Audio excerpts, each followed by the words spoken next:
Hi there, it's Chris Venn and welcome to Marketing Mondays. Today I want to talk to you about websites, and advisors are asking us about websites all the time, and there's a couple of key things that you need to keep in mind, and I just want to handle one simple thought today, and that is, what is the purpose of a website for a financial advisor?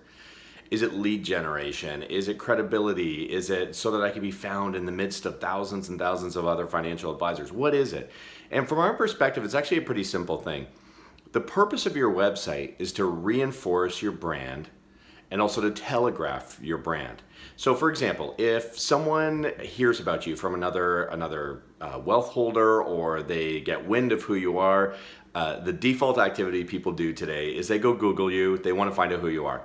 So first of all, you want to make sure that the website shows up fairly quickly when somebody specifically Googles you. Not when they search for a financial advisor. We'll talk about search engine optimization later. But that when they look for you, that they find you on your website, and when they get there, you're going to telegraph who you are and what you're about.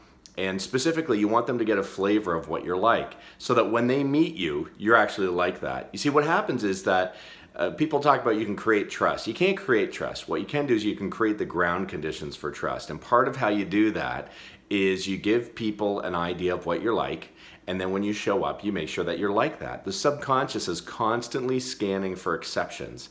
It's looking for, is this what I expect it to be? Yes, it is. Oh, good. Well, the opportunity for trust increases. If it's not, it's like, whoa, whoa, whoa, this is a mismatch, and it gets concerned, it gets worried about that. So the purpose of your website is to telegraph your brand, or if people have had an experience of you, when they come to your website, that they actually get a reinforcement of that brand. It's like, yep, he's just like that, or she's just like that.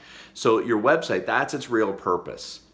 If you're using it to try and close people right then and there, understand that you will lose people the exact same way.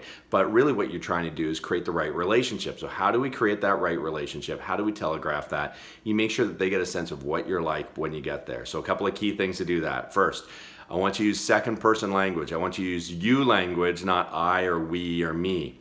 So I want you to talk about them. The other is lots of photographs of either you, your team, or, well, I guess your clients you usually can't do because of compliance reasons, but you want to show yourself or your team.